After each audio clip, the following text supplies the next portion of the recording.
Chapter 31. How to produce healing cedar oil. It's not that difficult a task. The modern technology involved is already familiar, and it needs no setting forth here. But there are some rather unusual nuances I should point out. When gathering the cones, note that the term cedar, Russian Kedr, is used throughout the Ringing Cedars series to refer either to the Siberian cedar or Siberian pine, as in this case, or the Lebanese cedar. End footnote. When gathering the cones, one should not beat against the cedars with logs or wooden bats, as the harvesters do today. This greatly weakens the healing properties of the oil. One should use only the cones which the cedar itself gives off. Either they fall with the wind, or you can knock them down with the resonance of your voice, as Anastasia does. They should be collected by people whose thought is free from evil, and it is especially good when the cones are picked up by children's hands. In any case, all the steps which follow should be carried out with kind and bright thoughts. Such people may be found in Siberian villages even now, Anastasia affirmed. Whether this really makes a difference is difficult to tell. But it also says in the Bible that King Solomon sought out people skilled in felling timber. Footnote, 1 Kings 5:6 in the New International Version. Only it does not say how these people differed from anyone else in other respects. The nuts obtained after the shelling of the cones must have their oil extracted within a 3-month period. After that, the quality will significantly deteriorate.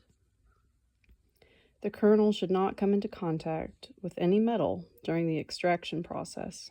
In any case, the oil should never come into contact with metal. The oil can be used to treat any diseases without diagnosis. It can also be used as a food product and added to salads. Or it can be taken 1 spoonful a day, preferably at sunrise, although the afternoon is also a good time. But definitely in daylight, not at night. That's the main thing. Only people may be offered a counterfeit, I voiced my concern to the old fellow. But he responded slyly and with just a touch of humor. Well then, you and I will make a device to screen out counterfeits, and we'll work out those commissions of yours at the same time. How do we do that? Have to think about it. You, after all, are the entrepreneur. I was one, but right now I'm not sure who I am. Let's think together then. You correct me if something's not right. Okay, I agreed. The final product should be tested with measuring instruments by competent technicians, doctors, scientists, in other words, professionals. That's right, they can issue certificates. But the instruments can't catch everything. A taste test will also be needed. Possibly. Tasters determine the quality of wine, for example. There's no substitute for that. But the wine tasters are acutely aware of the taste of different vintages. They have a superb sense for both fragrance and taste. But who will be tasting the oil? You can check it. And just how am I supposed to do that? I've only tasted the usual sort of oil. When we made it ourselves, we didn't follow the technological procedures Anastasia recommended. Besides, I'm a smoker. For 3 days before checking the oil quality, you should abstain from smoking and alcohol. And do not eat meats or fats. And you shouldn't talk with anyone for those 3 days. Then you can check it and determine from the taste whether it is good or an imitation. And what do I compare it with? With this. Whereupon the old fellow put his hand into his canvas bag and drew out a small hollow stick, approximately 2 fingers in width. I lost my place. Another stick protruded from one end, like a cork. This is genuine oil. Once you have tasted it, you won't mistake it for anything else. But first, let me rid you of what has built up in you from smoking and other quirky habits. How are you going to get rid of it? The way Anastasia did? Yes, more or less.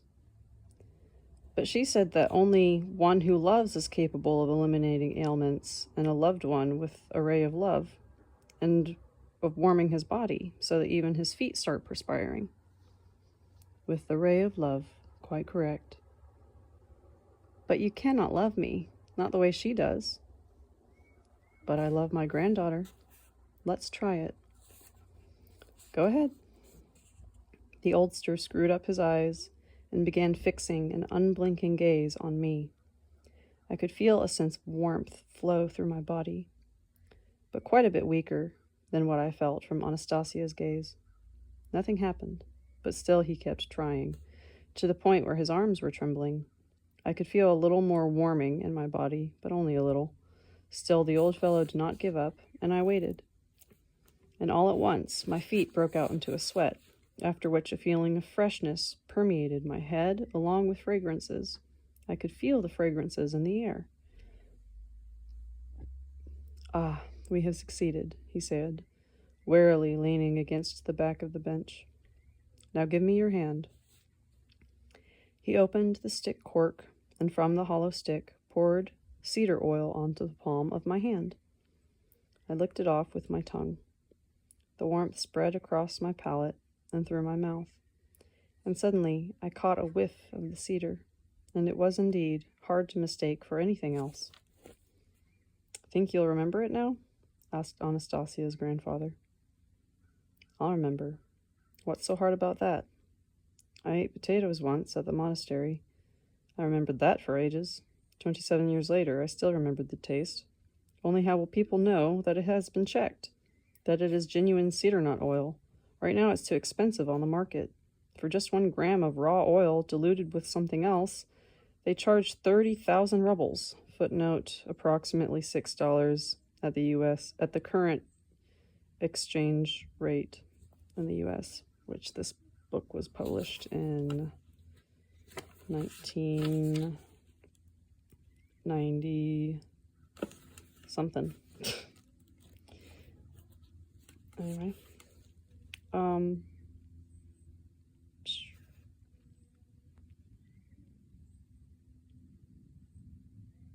I saw it myself. It's packaged as an import. With prices like that, it's all too tempting to sell fakes. You're right. Money is the master of ceremonies at the moment. We will have to think of something. You see? A dead end. Anastasia said that this money can be turned to a good purpose, grandfather observed. Let's think of something along that line. They've been trying to work out for some time now, for example, how to guarantee the quality of vodka against imitations. But they've changed the labels and corks, and they've come up with excise labels, but to no avail. There were imitations on the market before, and there still are. What with photocopiers and all, a label can easily be copied. What about money, Vladimir? Can it be copied too? Money, that's more difficult to fake. So let's stick money onto the back side of our bottles, like labels, so that these sniveling bits of paper can actually do some good for once. What do you mean, stick money on bottles? What kind of nonsense is that? Give me a banknote, please. Any banknote. I gave him a 1,000 ruble note. Well then, it's quite clear. You take the note and cut it in half. Stick 1/2 on the box or something else. The other half you hide away in a file. You'll think of a suitable place, or put it in a safety deposit box at your bank. You see, on each half of the note there are identical numbers, and so anyone wanting to confirm the authenticity of the oil can simply verify the number. Well, Gramps, I thought to myself, you've got a good head on your shoulders. And out loud, I said, There's no better defense against imitations. Way to go. He laughed. Still laughing, he added, so give me a percentage too. Come on, cough it up. Percentage? What kind of percentage? How much do you want? I want everything to be just right, said the old fellow, all at once serious again. Then he added, besides the 3%, take an additional 1%, but in kind, as oil already packaged, and offer it for free to anyone, to whomever you feel you should. Let that be a gift to people from you and me. Right, I'll do it. You've really thought of everything to a T. Way to go. To a T? That means Anastasia will be very happy for us. And my father still thinks that I'm lazy. So do you think that I've done a good job? Of course you have. And we both had another good laugh. And I added, tell Anastasia I say you would make an excellent entrepreneur. You mean it? Certainly. You could become one of those new Russians, and a great one, too. Footnote, New Russians, the name given to a class of Russian... some word I can't pronounce, who acquired considerable wealth after the collapse of the Soviet Union. They were popularly perceived as intellectually limited individuals, notorious for their criminal background, uncultured manners, offensive jargon, and ostentatious display of wealth, all of which has given a rise to a host of jokes. End footnote. I'll tell her. And the fact that you're telling everyone about cedar nut oil, I'll pass that along too. No regrets? What is there to regret?